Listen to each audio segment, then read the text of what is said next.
지난주 말씀은 여호와를 사랑하는 솔로몬 그러나 이었습니다. 하나님을 사랑한다 하면서 하나님 말씀에 순종하는 것보다 자기 감정과 생각대로 하는 것을 더 좋아했던 솔로몬. 하나님을 사랑한다 하면서 세상의 부나 힘을 더 사랑하고 의지했던 솔로몬. 솔로몬과 같이 여호와 하나님을 사랑하는 것에 마음이 나뉘어져 있는 사람. 처음에는 하나님을 전심으로 사랑하는 사람들과 똑같아 보이지만 결국은 아주 반대에 있는 그들. 여호와 하나님을 사랑했던 솔로몬, 그러나 자기 자신을 더 사랑했던 솔로몬. 우린 지난 시간 나에게도 솔로몬과 같은 마음은 없었는지, 또 솔로몬과 같은 삶의 모습은 없었는지 되돌아보고 있었다면 회개하고 나의 마음을 돌이키고 나의 삶을 결단하자고 했습니다. 잠언서 4장 8절 함께 암송하시겠습니다. 살아계신 하나님의 말씀 그를 높이라 그리하면 그가 너를 높이리라. 만일 그를 부르면 그가 너를 영화롭게 하리라. 잠언 4장 8절 말씀. 아멘. 오늘 말씀은 하나님을 신뢰하지 않는 자는이라는 제목으로 함께 말씀을 나누고자 합니다. 솔로몬 정권과 다윗 정권은 그 통치자의 커다란 배경 차이로 인해 뚜렷한 대조를 보입니다. 다윗은요, 넓은 환경에서 자란 양치는 목자였고요. 후에는 정말 이 혹독한 광야에서 도망자 생활을 하며 하나님 앞에서 저 밑바닥의 생활들을 훈련을 받았죠. 그러나 이 아들 솔로몬은 이미 아버지가 다 이룩해 놓았기 때문에 왕궁의 편안함과 사치 속에서만 자랐습니다. 다윗은 행동의 왕으로 공격적이고 아주 유능했으며 군대를 이끌고 가는 곳마다 승리를 거뒀습니다. 반면 솔로몬은 평화의 왕으로서 그냥 집에 있기를 좋아했고 그의 아버지가 획득한 영토를 단순히 유지하는 일에만 관심이 많았습니다.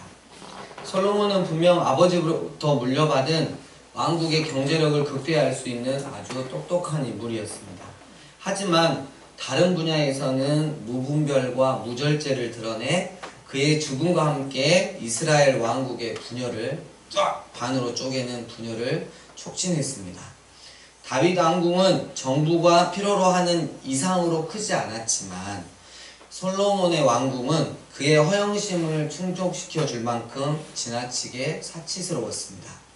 그 결과 솔로몬은 정부 운영에서 다윗보다 더 많은 재정이 필요했고 때문에 세금을 인상할 수밖에 없었습니다.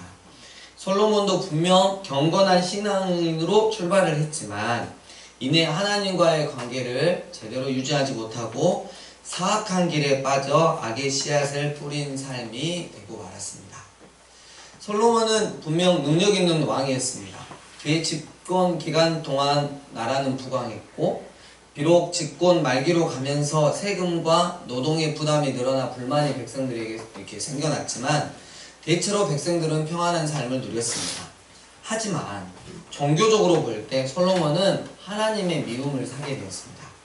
솔로몬은 여호와로부터 지혜와 부와 명예를 약속받음으로 아주 멋있게 출발을 했지만 후반부로 넘어가면서 아주 심각한 문제들을 드러냈습니다. 이런 문제들의 주된 이유는 솔로몬의 국제적인 관심과 그에 따른 영향에서 비롯되었습니다. 특히 이방 여러 나라들과 동맹을 맺으면서 아주 무분별하게 이방 여인과 결혼한 것이 화근이 되었습니다. 하나님께서는 일찍이 이스라엘은 이방 여인들과 결혼하지 말 것을 말씀하셨지만 솔로몬은 마음을 하나님으로부터 돌려서 이방 여인들과 결혼하고 또 그들이 가지고 들어온 신들을 따랐습니다. 열왕기상 11장 3절을 보면 솔로몬의 후궁은 700명 그리고 첩은 300명이나 되었습니다. 바로 그 여인들이 솔로몬의 마음을 하나님으로부터 돌려 그 여인들이 가져온 가증한 우상 신들을 따르게 했다고 기록하고 있습니다.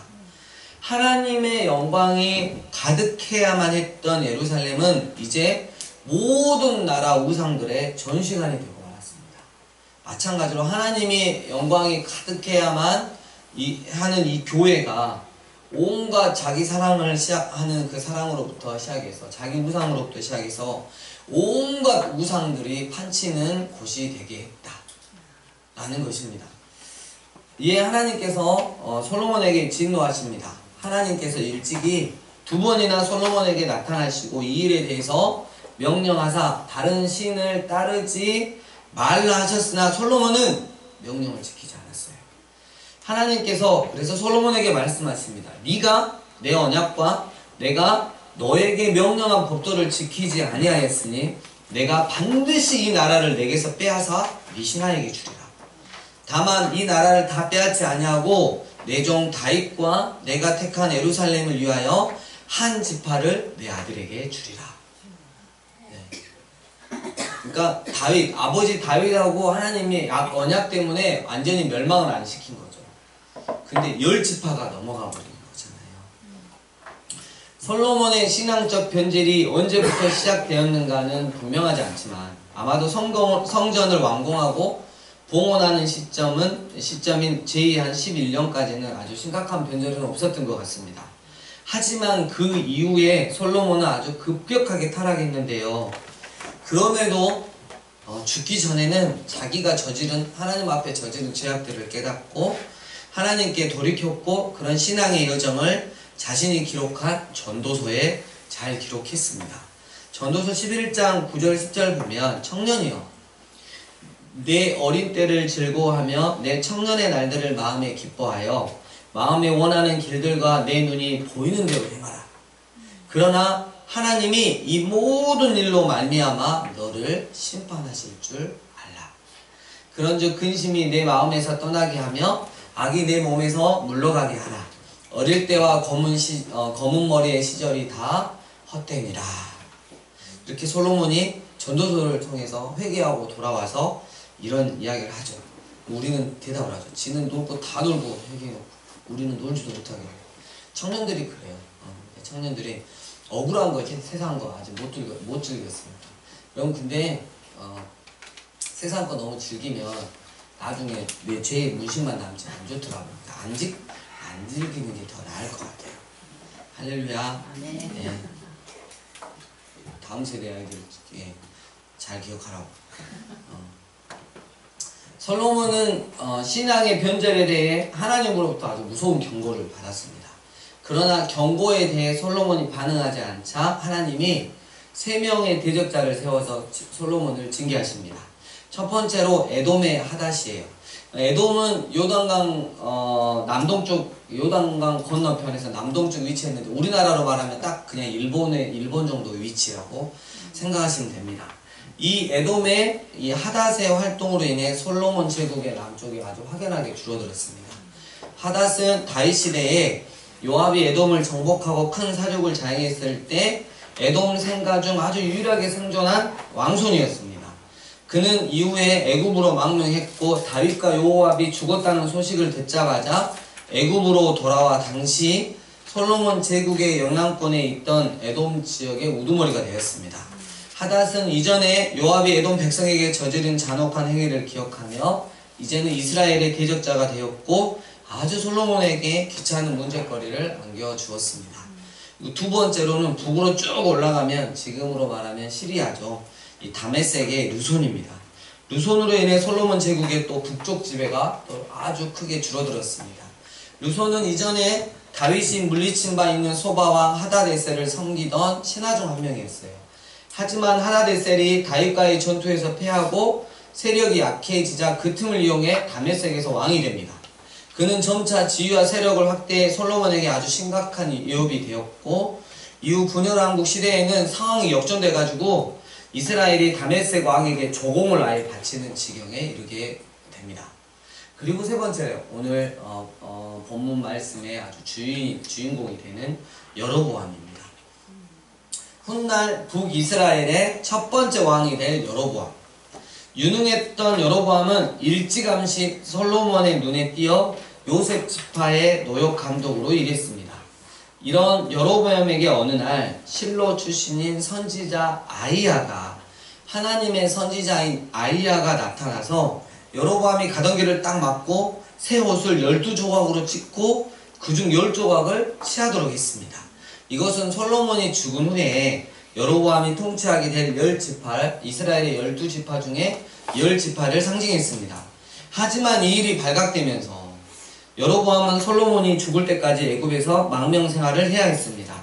왜냐하면 사울이 이전에 다윗을 죽이려 한 것처럼 솔로몬도 시기심 때문에 여로보암을 죽이려 했기 때문입니다. 그리고 이제 솔로몬이 죽자 여로보암은 세겜이라는 곳으로 돌아옵니다. 그곳에서 솔로몬의 아들인 르호보암의 이스라엘 왕으로 승인식이 있었습니다. 여로보암은 북지파 장로들을 대표해서 협상을 이끕니다. 여로보암과 북지파 장로들이 솔로몬의 아들인 르호보암 왕에게 나아가서 요구를 합니다. 왕의 아버지가 우리의 멍에를 너무 무겁게 하였으나 왕은 이제 왕의 아버지가 우리에게 시킨 고역과 매운 무거운 멍에를 가볍게 하셔서 그리하시면 우리가 왕을 섬기겠나이다. 여러분, 성전과 궁전을 짓는 데만 20년이었어요. 다른 군사시절 빼놓고 20년 동안 여러분 어때요? 그냥 가서 노역하고 왔어요. 뭐 대가를 바라는 게 아니고 돌아가면서 우리 GP, GOP 들어가듯이 돌아가면서 그 고생을 했으니까 줄여달라고 하는 건 너무나 당연한 것입니다. 르호보암 왕이 3일 후에 대답하겠다 이랬어요.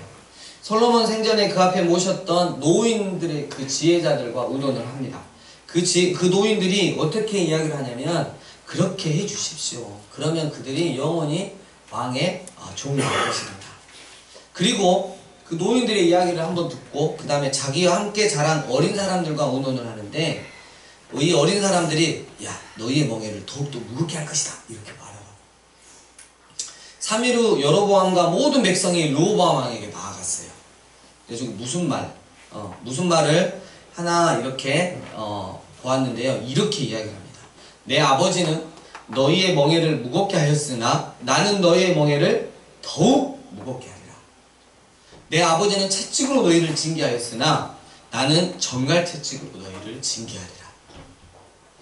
르호보암이 이같이 백성의 말을 듣지 아니하였으니 이 일은 여호와께로 말미암아 난 것이라고 열왕기상 12장 15절에 말씀하고 있습니다. 근데 여기서 질문이 되는 거예요. 그렇다면 하나님이 이게 여호와께로 말미암았다고 기록이 되어 있는데 르호보암으로 하여금 백성들의 요구를 거절하게끔 하시는 건가요? 라고 물어볼 수가 있습니다. 그렇습니다 라고 말할 수도 있고 그렇지 않습니다 라고 말할 수도 있습니다.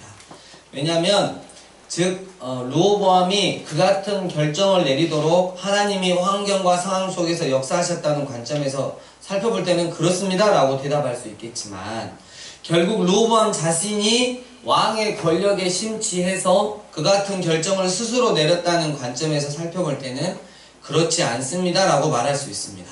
다시 말하면 르호보암이 그 같은 결정을 내릴 마음이 전혀 없었는데 하나님이 강제로 개입하여 르호보암으로 하여금 그 같은 결정을 내리게 만든 것이 아니라는 거예요. 여기서 우리가 내리는 결론, 나의 선택과 하나님의 선택은 언제나 동일하다는 거예요. 가롯 유다가 선택했던 그 선택의 길과 결국 보면 하나님의 선택은, 하나님의 유기는 일치를 해요. 내가 정말 하나님의 은혜로 하나님 말씀에 순종을 하고 그 길을 갔을 때 내가 선택한 줄 알았는데 하나님이 또 인도를 해주시는 거예요. 늘 동전의 양면과 같은 성격을 가지고 있습니다. 우리가 신앙이 깊어지면 깊어질수록 나의 선택과 하나님의 선택이 언제나 일치한다는 것을 우리가 깨달아 알 수 있어요. 때문에 하나님을 믿는 자들이 예를 들면 저를 예를 들면 제가 하나님 앞에 어떤 죄를 지었어요. 그 다음에 나의 선택과 하나님의 선택이 일치한다는 걸 알고 있는 저에게는 그 죄를 지은 것 때문에 통곡하고 울어요. 하나님 앞에 너무 죄송해서. 하나님 마음은 얼마나 아프셨을까. 그래서 우리가 여기 지금 말씀에서 나의 선택과 하나님의 선택은 언제나 일치한다.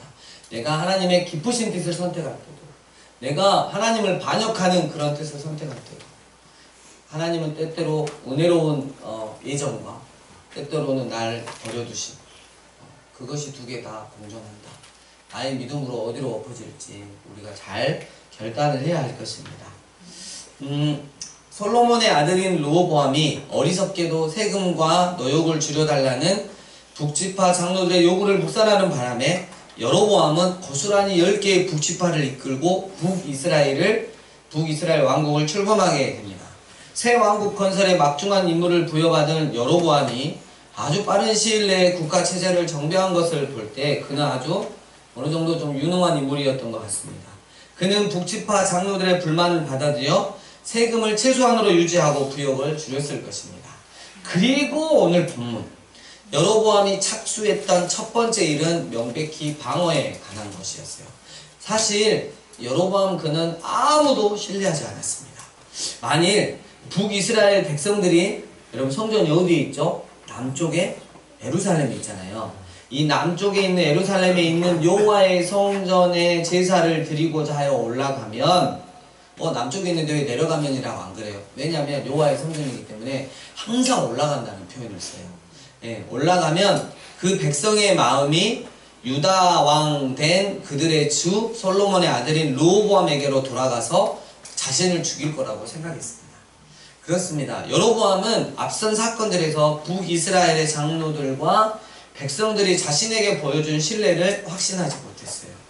그는 북이스라엘 백성들이 정말로 자신에게 전적으로 헌신했다고 확신하지 못하며 상황에 따라 필요하면 27절 그를 죽일 것이라고 생각합니다. 그는 심지어 자신의 왕권의 정당성에 대해서도 확신하지 못합니다. 무엇보다도 여로보암 그는 하나님을 신뢰하지 않았습니다. 그는 예루살렘에 있는 여호와의 성전의 존재가 자신이 하나님께 드려야 하는 순종보다 중요한 요소라고 생각하며 두려워했습니다. 선지자 아이야를 통한 예언의 말씀을, 살아계신 하나님의 말씀을 신뢰하지 못한 것이 여로보암 그의 몰락의 원인이 되고 맙니다. 이제 그는 스스로 자신의 안정을 추구합니다. 그가 생각하는 하나님은 단순히 정치적 통제의 한 측면일 뿐이었습니다. 그래서 그가 생각한 해결책은 여호와 하나님을 자신의 정치적 이익을 위해 사용하는 것이었는데요. 그는 자신의 영토 북쪽, 북이스라엘의 가장 위에 있는 단이라고 하는 곳과 남쪽의 가장 아래쪽에 있는 베델이라는 곳에 예배 장소를 건축합니다. 그것은 이만저만 나쁜 것이 아니었어요. 왜냐하면 여호와의 성전과 경쟁하는 산당의 번성을 대표했기 때문입니다. 앞주에도 말씀드렸지만 산당의 번성은, 즉 우리가 높은 산에서 큰 나무 밑에서 무당 같이 하는 그 무당 같은 그 행위를 하는 이 산당의 번성은 11개의 1차 저자이신 성령 하나님이 매우 심각하게 우려하시는 것입니다. 그러나 더 나쁜 것은 예배의 초점으로 여러분 출애굽해서 아론이 만들었던 두 금송아지를 성소를 빙자한 그 산당에 만들어 둔 거예요. 그리고 그 송아지를 향해 하나님이라고, 너희가 예배 드려야 할 대상이라고 말을 했던 것입니다. 이렇게 말합니다. 북이스라엘 백성들에게 이렇게 말해요. 너희가 다시는 예루살렘으로 올라갈 것이 없도다. 이스라엘아, 이는 너희를 애굽 땅에서 인도하여 올린 너희의 신들이라. 출애굽 후 아론과 이스라엘 백성들, 그리고 솔로몬 이야기 모두를 읽은 우리들은 여로보암의 그 행위가 여로보암도 딱 하나님의 심판을 받을 각이구나 하고 우리가 짐작할 수 있습니다. 솔로몬이 배교했기 때문에 결국 왕국을 잃었다면 여호와의 계명을 훨씬 빨리 떠난 여로보암은 어떤 대가를 치르게 될까요? 우리가 이 부분에서 분명히 해야 하는 것이 있습니다. 하나님은요, 인간 통치자들이 자신의 다스림을 강화하기 위해 채택할 수 있는 편리한 상징이 아니라는 것. 하나님은 내 자신의 유익을 추구하기 위해 이용할 수 있는 대상이 결코 아니라는 것입니다. 두 번째로 여로보암은 반드시 레위인들이 맡아야 하는 제사 장식을 자기가 마음에 드는 일반인으로 산당의 제사장들로 삼았습니다.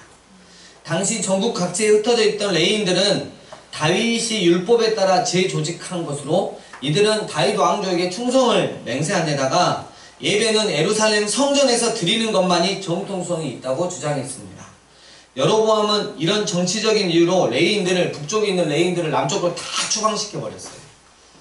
세 번째로 전통적인 7번째 달 절기를 변경해 8번째 달 절기로 바꾸었습니다.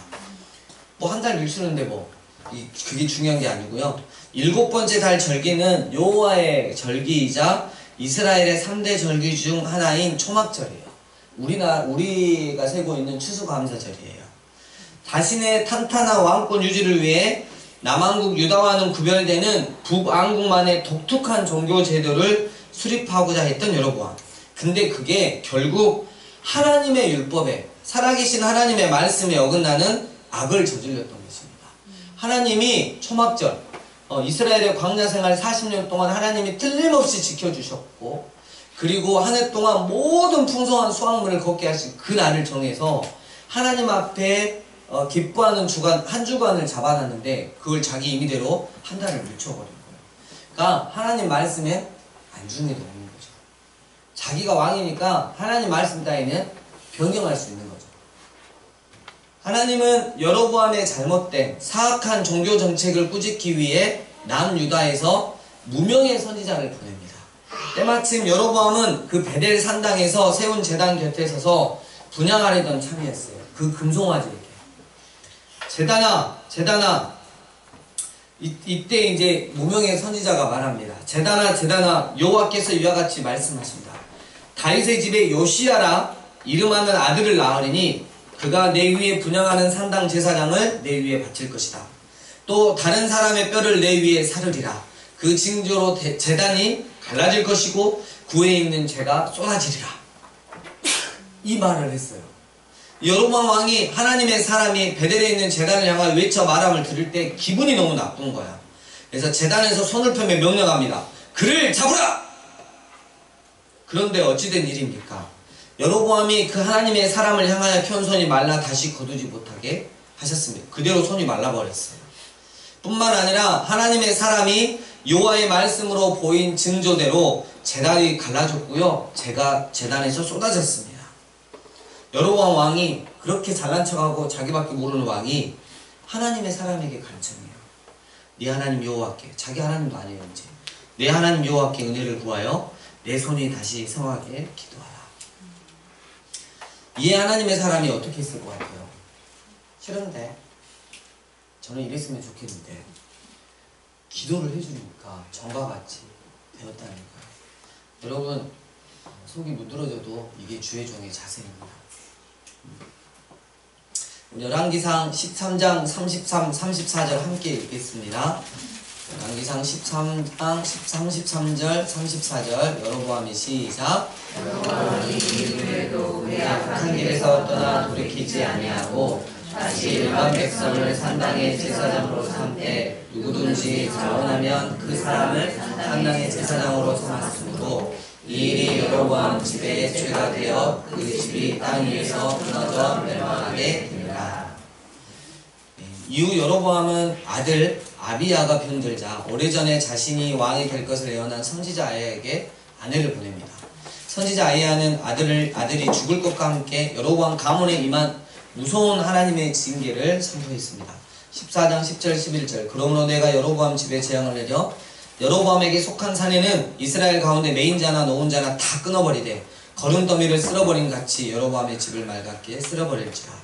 여로보암에게 속한 자가 성읍에서 죽은 즉 개가 먹고 들에서 죽은 즉 공중의 새가 먹으리니 이는 여호와께서 말씀하셨음이니라 하셨나니. 말씀을 정리합니다. 하나님의 영광이 가득해야만 했던 예루살렘을 모든 나라의 우상들의 전시관으로 만들어버렸던 솔로몬 왕. 하나님께서 두 번씩이나 나타나셔서 너무나 분명하게 명령하셨건만 하나님 말씀에 순종하지 않으니 그 결과가 어떻게 되었겠습니까? 내가 반드시 이 나라를 솔로몬 너에게서 빼앗아 내 신하 여로보암에게 주고 말리라.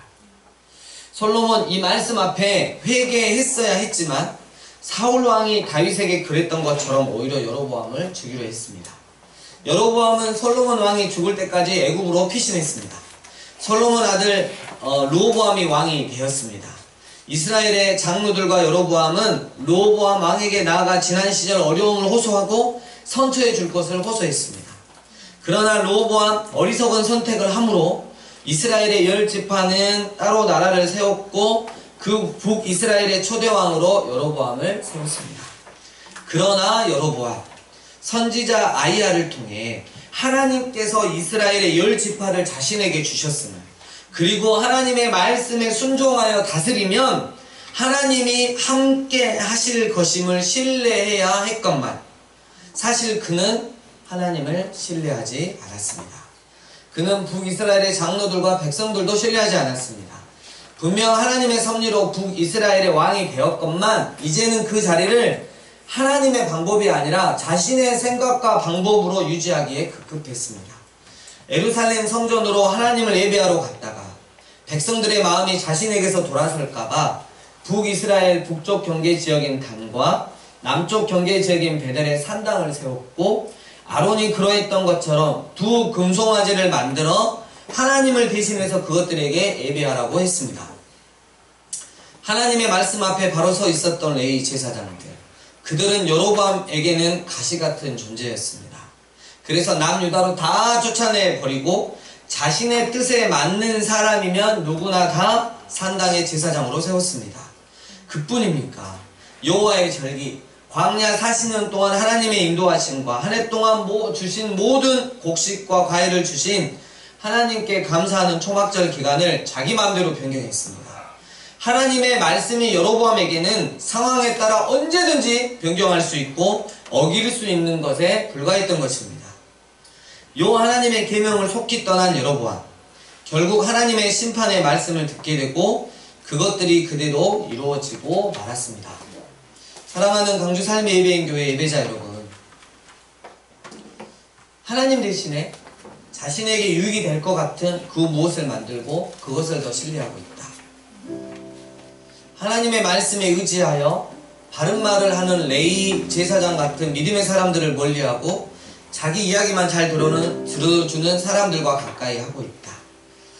하나님의 말씀을 내 편한 대로 변경하고 어기며 살아가고 있다. 그렇다면 나도 우리도 그 악해 보이는 여로보암처럼 하나님을 신뢰하지 않고 있다는 것입니다. 정말 충격적인 게 이렇게 발견이 됐어요. 하나님을 신뢰하지 않는 자의 특징이 보였어요. 여로보암 북이스라엘 왕국의 악의 기준이 되는 왕이었는데요. 그 여로보암이 멀게만 느껴졌는데 어쩌면 우리의 모습일 거다라는 생각이 너무 든 거예요. 하나님을 신뢰하지 못하니까 하나님 대신에 신뢰할 만한 그 무언가를 분명히 만들어 놓습니다. 그리고요, 믿음의 사람들과는 정말 하나님 말씀에 의지하여 사는 사람들과는 멀리하고 자기 이야기만 잘 들어주는 사람들하고 점점점 가까워집니다. 그리고 하나님의 말씀을 아주 가볍게 여기고 안중에도 없고 아주 그냥 편한 대로 어기며 살아가고 있어요. 하나님을 신뢰하지 않았던 여로보암, 그 모습이 우리 가운데 있지는 않는지.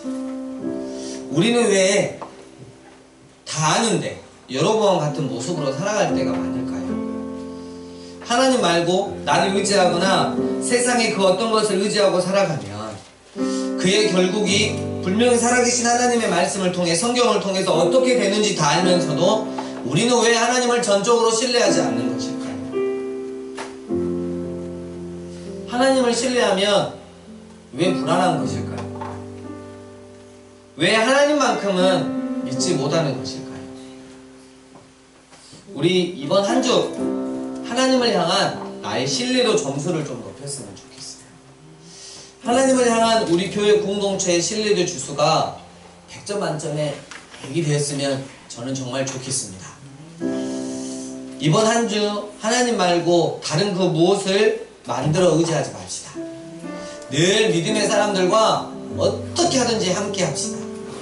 살아계신 하나님의 말씀을 기쁜 마음으로 그대로 지키며 살아가시는 여러분 되시길 주의 이름으로 부탁드립니다.